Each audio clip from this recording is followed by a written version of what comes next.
el día que el silencio se rompió? La confesión de la princesa Catherine sobre el príncipe Louis que sacude a la monarquía británica. Por años, la familia real británica ha sido sinónimo de compostura, protocolo y control narrativo. Pero hace apenas unas horas, ese delicado equilibrio pareció resquebrajarse. En una declaración inesperada, pronunciada con serenidad forzada y una emoción apenas contenida, la princesa de Gales, Catherine, Princess of Wales, confirmó lo que durante meses fue objeto de rumores y especulaciones. Algo no está bien con el príncipe Louis. El anuncio, difundido por el Palacio de Kensington sin previo aviso, cayó como un sismo silencioso en el ciclo informativo internacional. No hubo adelantos, ni filtraciones preparatorias, ni el habitual control de daños que caracteriza a la Casa Real. Solo un mensaje escueto, que lejos de apaciguar las dudas, abrió una grieta aún más profunda en la narrativa oficial. Lo que Catherine reveló y lo que decidió no revelar ha dejado al mundo en estado de conmoción. Uno de los detalles más comentados no fue únicamente el contenido de la declaración, sino la ausencia de William, Prince of Wales. En momentos de gravedad institucional, la imagen de unidad es clave. Sin embargo, esta vez Catherine compareció sola. En términos simbólicos, la escena fue contundente. Una madre, no una futura reina, enfrentando el escrutinio global. La falta de acompañamiento del heredero al trono generó interrogantes inmediatos. ¿Se trató de una decisión estratégica o evidencia tensiones internas que el palacio no está dispuesto a reconocer? La princesa confirmó que el pequeño Prince Louis of Wales atraviesa una condición privada en curso. No ofreció diagnóstico, ni plazos, ni garantías tranquilizadoras. Y esa falta de precisión, lejos de ser tranquilizadora, resultó inquietante. En la comunicación institucional, el vacío también comunica. Y en este caso, el silencio pesó más que cualquier palabra. Para los observadores más atentos de la realeza, la declaración no surgió en el vacío. Desde finales del verano pasado, la presencia pública de Louis comenzó a reducirse de manera progresiva. Eventos en los que antes era protagonista, con su espontaneidad y gestos traviesos que rompían el rígido protocolo, comenzaron a anunciarse sin su nombre. Participaciones que parecían confirmadas eran canceladas sin explicaciones detalladas. Las justificaciones oficiales hablaban de ajustes de agenda o leves indisposiciones, pero la frecuencia de estas ausencias empezó a levantar sospechas. Uno de los momentos más analizados fue su aparición en el desfile de Trooping the Colour. Tradicionalmente, este evento es una celebración de unidad y continuidad institucional. Louis estuvo presente, sí, pero algo era diferente. Quienes han seguido su evolución mediática notaron un cambio evidente. Menos gestos juguetones, una expresión contenida, una postura inusualmente rígida. Se aferraba con fuerza a la mano de su padre y evitaba interactuar con la multitud como lo había hecho en ocasiones anteriores. Para un niño conocido por su naturalidad y energía, aquella quietud resultó elocuente. Tras aquel desfile, el patrón se intensificó. Un concierto real, una actividad benéfica, una exhibición escolar donde sus hermanos, Prince George of Wales y Princess Charlotte of Wales, ocuparon el centro de la escena, mientras Louis brillaba por su ausencia. Fuentes cercanas al entorno educativo del príncipe señalaron medidas inusuales de confidencialidad. Según trascendió en círculos periodísticos, personal docente habría sido sujeto a acuerdos de no divulgación reforzados, algo descrito por insiders como extraordinario incluso para estándares reales. Exceso de cautela o indicio de una situación más delicada. Un elemento particularmente perturbador provino de una filtración no confirmada sobre proyectos artísticos escolares del menor. Se habló de dibujos con simbolismos oscuros y expresiones emocionales que sorprendieron al cuerpo docente.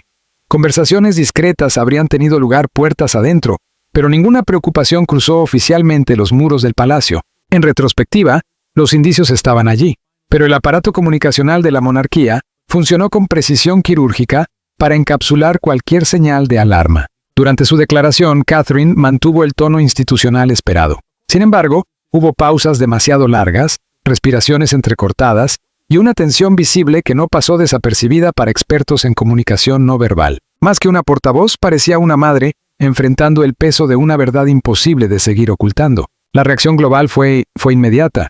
Redes sociales, líderes de opinión y padres de todo el mundo proyectaron sus propias experiencias y temores en la mirada de la princesa.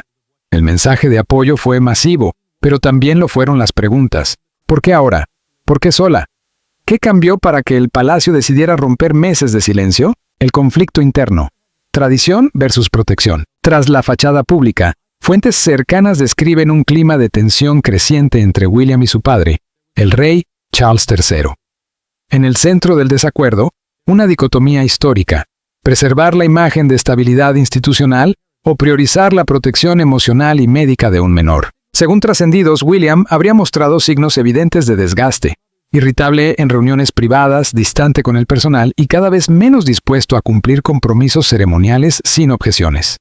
La presión de ser heredero y padre al mismo tiempo parece haber alcanzado un punto crítico. Para la generación de Carlos III, la contención y el hermetismo han sido herramientas fundamentales de supervivencia monárquica.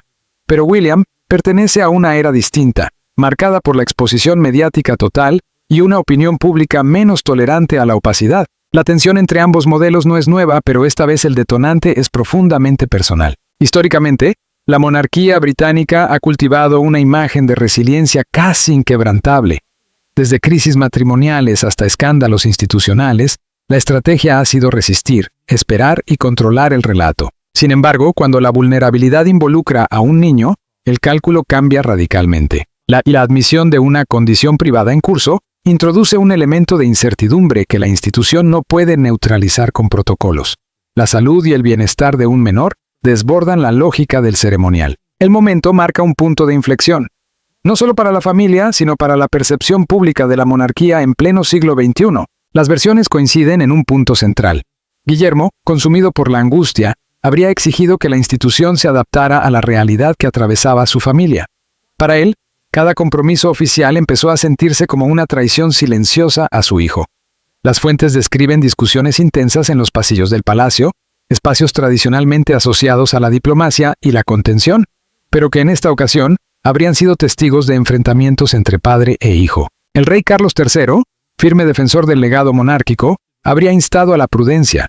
Desde su perspectiva, cualquier decisión debía calibrarse no solo en función del drama personal, sino del impacto institucional. El choque de visiones habría sido inevitable. De un lado, un padre desesperado; del otro, un monarca custodio de siglos de tradición. Guillermo, siempre presentado como el heredero moderno y equilibrado, habría comenzado a cuestionar si la devoción absoluta al deber había nublado su capacidad para ver señales preocupantes en su propio hijo. Cambios de comportamiento, silencios extraños, preguntas que en su momento desestimó. En retrospectiva, según las fuentes, cada detalle cobró un peso insoportable. La culpa se instaló rápidamente. Y con ella, la angustia. Uno de los episodios más comentados habría ocurrido tras la ausencia del príncipe en un compromiso considerado clave. El palacio lo justificó como una emergencia privada, pero puertas adentro la escena habría sido muy distinta. Guillermo recluido en su estudio, con las puertas cerradas y sin responder llamadas. En ese momento crítico, su esposa, Catherine, Princess of Wales, habría intervenido. Ella misma, atravesando su propia tormenta emocional, tuvo que sostener a su marido cuando, según describen allegados, el dolor comenzaba a desbordarlo. La escena más impactante, según un alto informante real, se produjo durante una cena familiar íntima en presencia de la princesa Anne, Princess Royal, y el príncipe Prince Edward, Duke of Edinburgh. El ambiente ya era tenso cuando Guillermo, dominado por la frustración, habría golpeado la mesa y pronunciado una frase que dejó a todos en silencio: «No enterraré a mi hijo por este trono». El impacto de esas palabras, de ser ciertas, trasciende el drama familiar. Revelan una fractura emocional profunda en el corazón de la monarquía. Mientras Guillermo exteriorizaba su rabia, Catalina optó por el silencio. Su ausencia repentina de la agenda oficial fue explicada con términos cuidadosamente seleccionados: descanso, bienestar, tiempo en familia. Sin embargo, fuentes internas sostienen que no se trataba de un simple retiro temporal, sino de una pausa desesperada para intentar recomponer una realidad que se desmoronaba bajo la superficie dorada de la institución. Lejos de descansar, la princesa habría realizado visitas discretas a centros médicos privados, utilizando nombres falsos para evitar la atención mediática. En particular, habría acudido a consultas en un centro especializado en neurología infantil. Cada prueba y cada evaluación médica, lejos de aportar certezas, habrían abierto nuevas incógnitas. A pesar del peso emocional, cuando fue requerida en actos oficiales, mantuvo su compostura impecable. Sonrisa firme, mirada serena, discurso medido. Pero quienes la rodeaban comenzaron a notar fisuras. Las tensiones con asesores reales habrían ido en aumento, especialmente cuando se le sugirió mantener la calma pública y evitar detalles.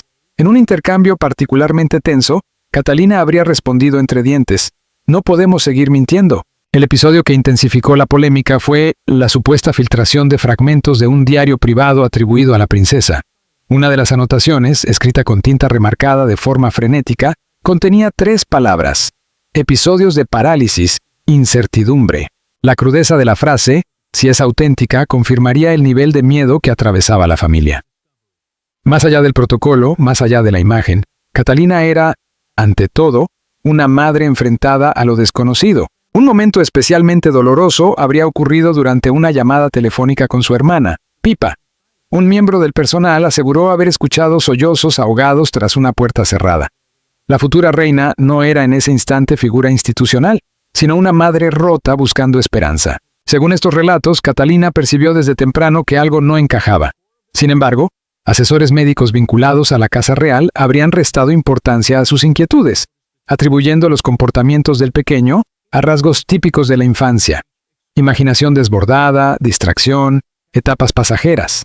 Pero los síntomas no desaparecieron. De forma inquietante, fuentes anónimas aseguran que un pediatra de alto rango habría advertido señales de una posible afección neurológica que requería intervención inmediata. Poco después de expresar sus preocupaciones, el profesional habría sido apartado sin explicación pública, sustituido discretamente. La salida repentina encendió alarmas internas que nadie se atrevió a verbalizar. También el entorno escolar del príncipe habría estado bajo presión. Docentes que hablaron bajo condición de anonimato afirmaron haber recibido indicaciones de no magnificar ciertos comportamientos. Según uno de ellos, se les habría sugerido que enfatizar tales episodios podría afectar el desarrollo emocional del niño. Para algunos se trató de una estrategia de contención, para otros de un intento deliberado de control narrativo. La acusación más grave proviene de una voz anónima dentro del círculo médico, quien aseguró que la condición del príncipe podría haberse estabilizado con mayor rapidez si se hubiera actuado antes. Tratamientos disponibles, reuniones pospuestas, decisiones retrasadas. La preservación de la imagen, según esta versión, habría primado sobre la atención temprana. De confirmarse, implicaría no solo un drama familiar, sino una falla sistémica en el corazón de la institución. La monarquía británica ha sobrevivido a crisis políticas, escándalos mediáticos y movimientos republicanos. Pero una implosión emocional del heredero, detonada por la sensación de que su hijo no fue protegido adecuadamente, representaría un desafío de naturaleza distinta. Lo que emerge de este complejo entramado de versiones es el retrato de un hombre dividido entre su rol de futuro rey y su identidad como padre. Guillermo no solo estaría luchando por la salud de su hijo, sino contra un modelo institucional que exige lealtad por encima de la vulnerabilidad y silencio por encima de la transparencia. Por su parte, Catalina encarna la tensión entre la fortaleza pública y el dolor privado. Su supuesta exigencia de no mentir más marca un punto de inflexión simbólico. La posibilidad de que la nueva generación real esté menos dispuesta a sacrificar la verdad personal en aras de la tradición. La princesa de Gales quería claridad, respuestas directas, opciones reales. En cambio, recibió lo que describen como líneas ensayadas y proyecciones cautelosas. Cada reunión con los consultores designados por la corona incrementaba su frustración. Las discusiones, inicialmente contenidas, se volvieron imposibles de disimular. Para Catalina, el problema no era únicamente médico o logístico, era moral. Una pregunta la perseguía con insistencia: ¿qué habría pasado si alguien hubiese escuchado antes? Las revelaciones que fue descubriendo no solo minaron su confianza en el sistema, sino que la obligaron a enfrentar una decisión devastadora. ¿Qué debe hacer una madre cuando la lealtad a la corona colisiona con la lealtad a su hijo? Su siguiente movimiento no fue simplemente doloroso, fue interpretado dentro del palacio como un desafío directo al histórico código de silencio de la monarquía británica. De acuerdo con fuentes internas, Catalina dejó claro que ya no estaba dispuesta a sacrificar el bienestar de su hijo en nombre de la reputación institucional. Su postura no fue presentada como una súplica, sino como una exigencia firme. La amenaza fue contundente: retirar de manera permanente al príncipe Luis de todas las responsabilidades reales, sin actos oficiales, sin apariciones públicas, sin exposición mediática. Protección absoluta, incluso si eso implicaba apartarlo del férreo control de la institución. La reacción fue inmediata. El rey Carlos III, quien ya enfrentaba presiones internas, habría abogado por lo que describió como contención. Según trascendió, advirtió que revelar demasiado podría sentar un precedente peligroso y que la monarquía no podía permitirse una transparencia emocional sin límites. Pero Catalina se mantuvo firme. Para ella, el silencio ya no era sinónimo de protección, sino de complicidad. Uno de los momentos más intensos habría ocurrido durante una conversación privada con la reina Camila, reina del Reino Unido. Catalina, buscando apoyo, encontró resistencia. Camila, alineada con la postura del rey, insistió en que la imagen pública debía preservarse a toda costa. Fue entonces cuando, según los presentes, Catalina respondió con una frase que marcó un antes y un después. «Usted nunca ha tenido que elegir entre la verdad y el dolor de su hijo. Yo sí». Las palabras fueron descritas como pesadas y definitivas. A partir de ese momento, el aislamiento de la princesa dentro de ciertos círculos palaciegos se hizo evidente. En medio de esta crisis, Catalina recurrió a una figura inesperada. Meghan, duquesa de Sussex. La misma mujer que en su momento denunció presiones insostenibles por parte del protocolo real y el escrutinio mediático. El acercamiento, presuntamente a través de un mensaje privado, buscaba orientación sobre cómo manejar la relación con los medios preservando la dignidad de un menor. El gesto sorprendió a muchos y evidenció un cambio profundo. Catalina no solo estaba desafiando límites, estaba redibujándolos. En el ámbito familiar, las conversaciones se tornaron cada vez más emocionales. Catalina y el príncipe Guillermo, príncipe de Gales, comenzaron a considerar opciones impensables hasta hace poco, entre ellas, la educación en casa para Louis y, más radical aún, una posible reubicación discreta en el extranjero, lejos de cámaras y expectativas heredadas. La discusión dejó de centrarse en títulos y legado. La prioridad era clara: proteger a su hijo antes de que el sistema lo absorbiera. Incluso se llegó a debatir algo que, hasta entonces, parecía inconcebible: dar un paso atrás no solo en las apariciones públicas, sino en sus roles reales de manera indefinida. Mientras la tensión interna crecía, el público desconocía la magnitud del conflicto.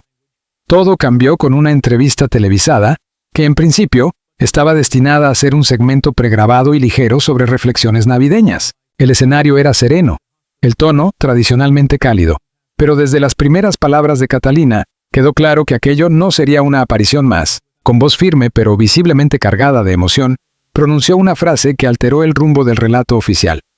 Nuestro hijo ha estado viviendo en silencio con una condición que ha cambiado la forma en que vemos todo. No hubo detalles clínicos ni terminología médica, solo la voz de una madre atravesando décadas de tradición de silencio institucional. Esperamos demasiado, confesó en un momento de quiebre. Pensamos que teníamos tiempo, pero el tiempo se mueve diferente cuando es tu hijo. Sus palabras no pidieron lástima, exigieron comprensión. Invitó a mirar más allá de titulares, ceremonias y perfección. Hay batallas invisibles que los niños libran cada día. Les debemos gracia, les debemos espacio. El segmento de Guillermo fue grabado por separado. Según rumores, durante la grabación principal le costó contener la emoción. Cuando finalmente apareció en pantalla, su voz estaba serena pero quebrada.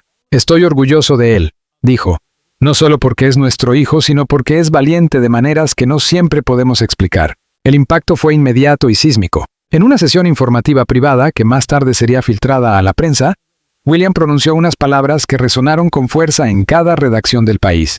La corona debe servir al niño, no al revés. La declaración supuso una ruptura simbólica con siglos de deber heredado. No se trataba únicamente de la situación de Louis, sino de la visión de monarquía que William y Catherine están dispuestos a construir.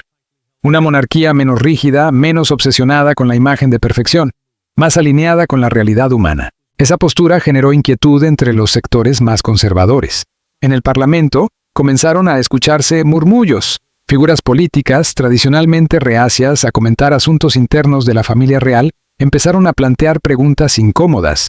¿Deben los roles hereditarios adaptarse a las realidades de la salud y las circunstancias personales?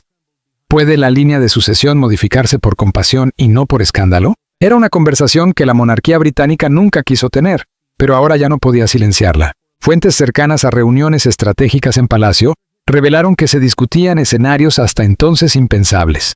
Si Louis, debido a desafíos persistentes, no pudiera asumir responsabilidades reales en el futuro, ¿qué precedente establecería eso? La línea de sucesión en el Reino Unido está claramente definida. Tras el rey reinante, actualmente Charles III, sigue el príncipe William, luego sus hijos por orden de nacimiento. Alterar ese esquema implicaría reflexiones constitucionales profundas. ¿Aceptarían los ciudadanos una línea sucesoria que reconociera abiertamente la vulnerabilidad de uno de sus miembros? ¿Se crearían disposiciones especiales?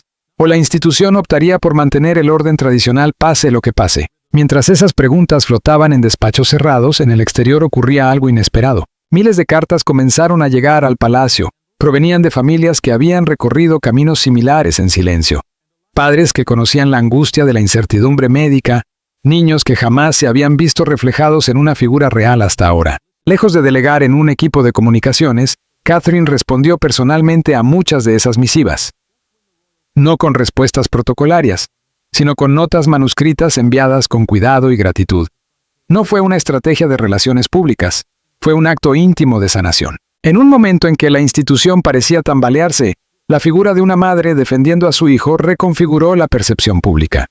La monarquía se encontraba en una encrucijada, su imagen alterada para siempre por una verdad materna. Pero cuando parecía que la tormenta comenzaba a amainar, un nuevo giro dejó al país sin aliento. Un documento médico confidencial, supuestamente archivado para circulación privada, apareció en manos de un periodista de investigación tras ser transmitido mediante canales cifrados.